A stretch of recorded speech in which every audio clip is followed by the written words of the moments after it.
Our devotion this morning, how to activate your faith. Alam niyo, faith comes by hearing and hearing the word of Christ. We need to be specifically understand that the word that we should hear is all about the message about Christ. Meron pong mga version of the Bible that faith comes by hearing and hearing the word of God. Pero ano po ang kaibahan ng Word of God sa Word of Christ? So, pag sinabi natin Word of God, that is the whole Bible, from Genesis to Revelation. Okay, tama din naman yon. Pero yung pong the Word of Christ ay kinompress po siya and in-specify ano ba yung mensahe na dapat marinig upang tayo po'y magkaroon ng tamang pananampalataya. It should be the Word of Christ, or in other words, the Gospel. Because the Word of Christ, the message about Christ is the Gospel, the good news, or the message of grace. And this is all about Jesus Christ. Okay, so maging malinaw po sa atin. Ngayon, ang pananampalataya ay dumarating sa pamamagitan ng pakikinig. Pero kapag dumating sa iyo yung pananampalataya, ang tanong, how to activate faith so that it can benefit you? Kasi hindi po maa-activate ang pananampalataya sa pamamagitan po ng pakikinig lang. Okay? At although there's power in hearing, when you hear, faith comes. And when that living, alive, active faith comes into you, it will keep you moving. It will keep you energized. It will strengthen you. No? Kaya lang, kinakailangan, meron pong tinatawag na action of faith. Because faith without works, without action, is dead. No?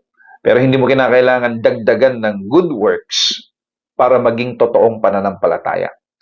Ang pananampalataya na galing sa pakikinig at naka-address sa tinapos na gawa ng ating Panginoon Jesucristo ay buhay na pananampalataya. It is a living faith.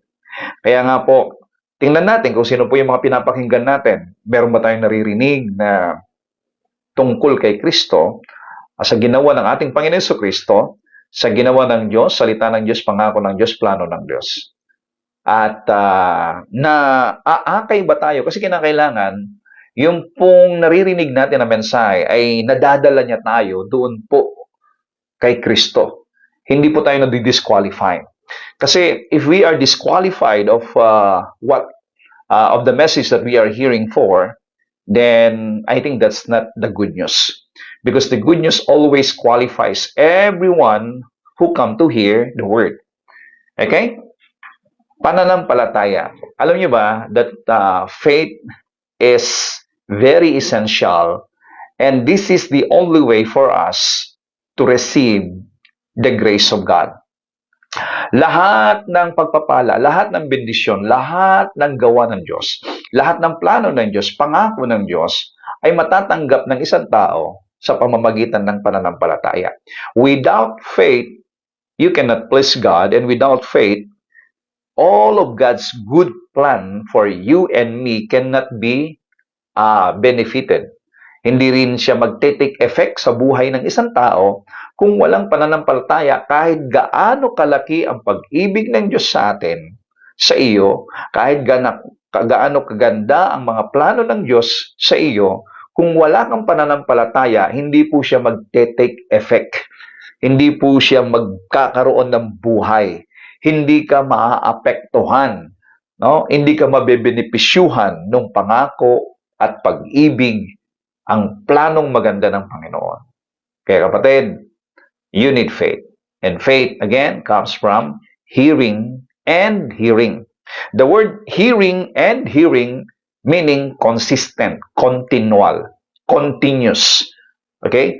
Day by day. Kumbaga, kain ng kain, ibig sabihin, kumain ka, kain ka ulit. Kumain ka kahapon ng isang araw, mamaya kakain ka na naman. Mamayang tanghali kakain ka na naman. So keep on feeding yourself so that your body may come alive. Ganun din po sa atin, no? We need to keep on hearing and hearing. Ang salita po na inuulit sa Bible, kapag ito po ay nababasa natin, ibig sabihin po ay sadya at lubhang napakahalaga. Kapag sinabi pong hearing and hearing, there is emphasis na napakahalaga po ang pakikinig at pakikinig. Katulad po ng born again, no? Sabi sa John 3:3, verily, verily. Sa Tagalog, katotohanan, katotohanan, sinasabi ko sa inyo. So, the word katotohanan, katotohanan, lubhang napakahalaga. Binigyan ni Lord ng diin. Binigyan niya ng, it is imperative, no? Emphasis, emphatic. Okay, yan po ang binigay ng Panginoon doon sa verily, verily, unless a man be born again, he cannot see the kingdom of God. And he cannot enter the kingdom of God. So, ganun po kahalaga yun, no? Binibigyan po ng ganun din po yung pananampalataya. Okay, let's go back to here to faith, no? Ayun mo, faith shows the reality of what we hope for. Pag-isulat nga po ninyo yan. Faith shows the reality of what we hope for. Kapag may pananampalataya ka, at meron kang inaasahan na magandang bagay na mangyayari sa iyo according to the Word of God. Again yung pong inaasahan mo dapat alinsunod sa pangako ng Diyos. Alinsunod sa pinanghahawakan mo na pangako ng Diyos. You can personalize the promise of God. May mga nagsasabi, hindi, pangako lang yan ng Diyos sa mga Israelita. Pangako lang Diyos ng mga tao dyan sa kausap niya dyan. No. You can personalize and claim that promises of God. Because you are His child, lahat ng kanyang salita dyan na maririnig mo sa Bible, you can personalize it because God wants to demonstrate and to fulfill it unto you, my friend. Okay? So, kung meron ka ngayong pinaniniwalaan dun sa nabasa mo na yan, sa Bible, na pangako ng Diyos, lalong-lalo na, ito po'y tungkol sa bunga ng tinapos na gawa ng ating Panginoong Hesukristo, then you have to claim it by faith at ang pananampalataya, nakikita niya yung pong realidad nung kanyang inaasahan. So kapag nakikita mo na, excited ka ngayon. Diba? Oh, glory to God. And faith is the evidence of things we cannot see. O, hindi mo nakikita ng iyong mata, pero pag may pananampalataya ka, nakikita mo na yon. So, in other words, faith sees the invisible. Faith sees the reality of what you are hoping. Kaya kapag ikaw po'y umaasa, excited ka, kahit hindi nakikita ng mga tao sa paligid mo, at maaring hindi rin nakikita ng iyong physical na mata, pero dahil sa pananampalataya, nakikita na niya yung katuparan ng pangako ng Diyos sa iyong buhay. Therefore, you are excited. Kasi hindi ka magiging excited pag hindi mo nakikita yung pangako ng Panginoon, di ba? Again, another word sa the Passion Translation. Faith brings our hopes into reality. Yan naman, no? Faith brings our hope into reality and becomes the foundation needed to acquire the things we long for. Yun po yung foundation na kailangan para po ma-acquire natin yung mga bagay na minimithi natin, ninanais natin. Ano mo mga minimithi ninyo, ninanais ninyo mga kapatid? Sa iyong pamilya, sa iyong sarili, sa iyong trabaho, negosyo, sa iyong ministeryo. Ano ang mga ninanais mo? What are you longing for? Kapatid, if you have faith, then that faith brings into reality all of those you are hoping for. It is all the evidence required to prove what is still unseen. Kaya pag may pananampalataya po ang isang tao, ay excited siya kasi meron na siyang nakikita eh. Ngayon, foundation po yun ng pananampalataya. Paano natin ngayon ma-activate yung pong ating pong pananampalataya? Andiyan na, nakarinig ka, pinaniwalaan mo, nasa puso mo na yung narinig mo na pangako ng Diyos. So, ano ngayon ang iyong gagawin para mag-take effect, ma-activate, maging powerful, mapakinabangan mo, magbigay ng benepisyo sa'yo, yung iyong sinasampalatayanan. Okay? Alam mo ninyo kung saan natin matatagpuan? It's simple and this is a very familiar verse. Romans chapter 10, verse 9 and 10. Ang sabi dito, if you confess, sabihin nga natin, confess. So meaning, if confess means there is and should be a word coming out of your mouth. If you confess with your mouth, hindi naman pwedeng if you confess with your ears, di ba? Or if you confess with your eyes, no. If you confess with your mouth. So meaning, what you believe, you must confess it with your mouth.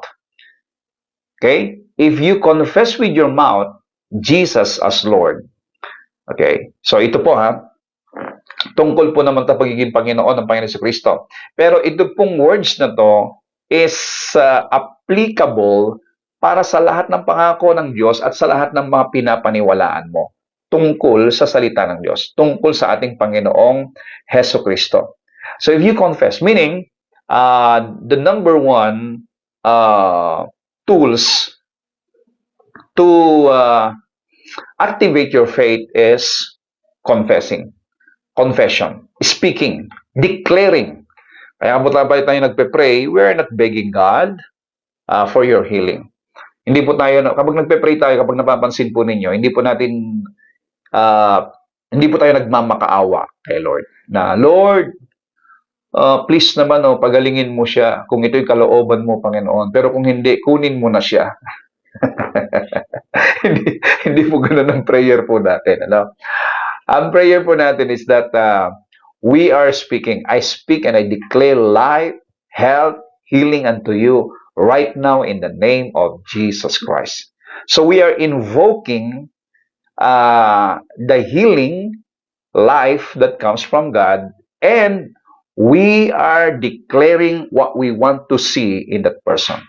Okay? We counter what they feel. They feel pain, they feel like hopeless na sila, no? Pero kina-counter po natin yon through the Word of God. Because God's will is for everyone to have a good health. So yun po yung tinatawag po na declaration or confession. We are confessing it. And also, we are using our authority. Because God has given us authority. You have authority as a Christian, mga kapatid. Diba? Luke 10:9-10, sabi, I have given you the authority to trample on the snake and scorpions. So God has given us authority. Nang sinabi ni Lord na go, preach the good news, heal the sick. Nang sinabi ni Lord yon, He gave you the authority. And whatever you ask in my name, our authority is the name of Jesus Christ. Pakisulat nga ninyo dyan, mga kapatid. My authority is the name of Jesus. Kaya, whatever you confess in the name of Jesus Christ, according to the will, pag sinabing according to the will, according to the Word of God. Para malaman po natin, according to the Word of God, that is according to God's perfect will. So if you want to know the perfect will of God, you must go to His Word always. Amen? Oh, glory to God. If you confess with your mouth Jesus Lord and believe in your heart that God raised Him from the dead, you will be saved. Sa verse 10, sabi niya, with the heart a person believes. So yun po yung believing natin. With the heart a person believes, resulting in righteousness. Kaya kapag ikaw po ay sumampalataya sa Panginoon, naniwala kay Kristo, naniwala na si Kristo ang kaligtasan, ang kapatawaran, ang katwiran, ang kabanalan mo, kapatid, then you are righteous in the sight of God. That is faith. Pero, no, sa puso, ikaw ay naniniwala, resulting in righteousness, and with the mouth he confesses, resulting in salvation. So, ibig sabihin, anumang bagay na pinapaniwalaan ng isang tao para po ma-activate, magkaroon po ng kapakinabangan, no? We need to confess it with your mouth. So to activate your faith, my friend, let it be heard by your ears through your mouth. Kinakailan naririnig yan. Habang naririnig mo, because faith comes by hearing, lalong tumitindi yung iyong pananampalataya, tumitibay yung pananampalataya mo. Habang ngayon ikaw ay nagsasalita, naririnig ng tenga, tumitibay, tumatatag yung pananampalataya mo, lalo ka ngayon nagkakaroon ng boldness, lalo ka nagkakaroon ng katiyakan and confident to speak the word of God. Kaya kapatid, exercise it. Learn it. Kaya nga po, that's number 2 is this. Number 2 way to activate your faith is do it. Doing. Hakbangan mo kung anong sinasabi ng salita ng Diyos. Ano? Hindi mo kinakailangan hintaying makita muna ang resulta bago ka humakbang. Mo, pinadala ka ng Diyos sa isang lugar, walang support, hindi. Hakbangan mo. Naalala ko po yung mga Israelita nung sila po'y nasa ilang. At sila po'y tatawid po doon sa Ilog Jordan, patungo po sa Kanaan. Sinabi ni Lord sa kanila, tumawid kayo. Ang problema, yung pagtawid po nila, kita po nila yung ilog, ang lakas ng agos, saka umaapaw ang tubig. So kapag tumitingin ka po sa sitwasyon, makikipag-argue ka kay Lord. Sabi mo, Lord, di mo ba nakikita? Sabi ng Panginoon, nakikita ko. Alam ka naman, nakikita mo, hindi nakikita ni Lord. Di mo ba nakikita, Lord? Ito baha. Diba? Taas ng tubig, lalim yan. Paano kayo makakatawid? Diba? Pag sinabi ni Lord, go and cross the Jordan River, then you have to act. Because believing will lead you to action. Ang taong naniniwala, gumagawa. Kapatid, hindi mo kinakailan dagdagan ng gawa para maging totoo yung paniniwala mo. Kundi ang totoong naniniwala ay gumagawa. You cannot stop it. You cannot help yourself but to do action when you have heard the word of God and have faith in it. Then next is you have to act. Step. Okay? Step out ka, tawag dito, humakbang ka. Ang paghakbang. Kaya nga po, ang pananampalataya, may paghakbang yan. So, yun po mga Israelita, habang sila po ay nakikita nila yon, binuhat na nila yung yung mga priest, binuhat na nila yung Ark of the Covenant, And the Ark of Covenant is the picture of the presence of God with them. Yung pagsama sa kanila ng Diyos. Mga kapatid, sinasamahan ka ng Diyos. The Lord is with you. You are the permanent dwelling of the Holy Spirit. He is with you right now. Kaya ngayon, paniwalaan mo na yung katulad ng mga priests nung hinawakan nila yung Ark of the Covenant, yung kabanantipan. Humakbang na sila. Alam mo ninyo ang miracle? Kasi nakikita nila mataas ang tubig Nung kanila pong iniapak ang kanilang paa doon sa tubig, bigla pong tumigil. Hindi po yung bago sila umapak o bago sila humakbang, kailangan makita muna nilang iga yung tubig o wala na yung tubig now. Kinakailangan umapak ka muna. At nung inapakan nila yung tubig, yung sa Jordan River, doon po nagsimula ang miracle. Kapatid, if you want to see miracle in your life, ang pananampalataya ay sapat na, ipahayag mo at humakbang ka. And then you shall see the miracle of the Lord. Kita niyo yung pangako ni Lord na sasamahan ko kayo, sabi ni Lord, di ba, sa mga alagad. Go and preach the gospel at sasamahan ko kayo. Sabi niya, behold, I will be with you until the end. So, paano ngayon mapapatunayan ng mga alagad na ang Diyos nga ay sasama sa kanila? Paano ngayon masasabi na, Lord, sasama mo ba talaga kami? No. Doon po sa Mark chapter 16, sinabi ng Panginoon, go heal the sick, cast out evils, preach the good news, and I will be with you, sabi ng Panginoon. Kasama ko kayo. Ngayon, yun sa salitang yun, kapag ito'y pinaniwalaan mo, it will lead you to action. Ang ginawa ng mga alagad, pag-alis ng Panginoon, pag-akyat niya sa langit, sila po agad-agad ay nangaral. Sabi po dun sa Mark chapter 16. Sa kanila pong pangangaral ay ito, sinamahan sila ng Diyos.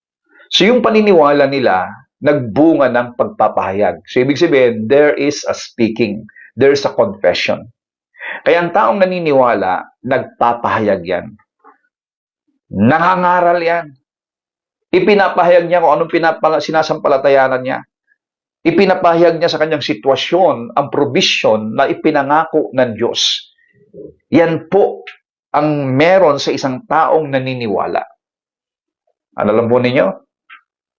Hindi lang po sila sinamahan ng Diyos. Ang sabi po ng Bible in Mark chapter 16, I think in verse, the last part, no, dun sa last verse, babasahin ninyo. Sila'y sinamahan ng Diyos at pinatotohanan ng Diyos ang kanyang salita na sinasabi ng mga alagad sa pamamagitan ng mga himala. Oh, glory to God! So, bago mo makita yung himala, kinakailangan meron ka munang pagkilos kasi nga ikaw ang kasangkapan ng Diyos para gumawa siya ng himala sa mundong ito. Kung ang Panginoong Jesucristo nung nandito siya sa lupa, naging kasangkapan siya ng Diyos sapagkat siya'y pinapanahanan ng Espiritu Santo.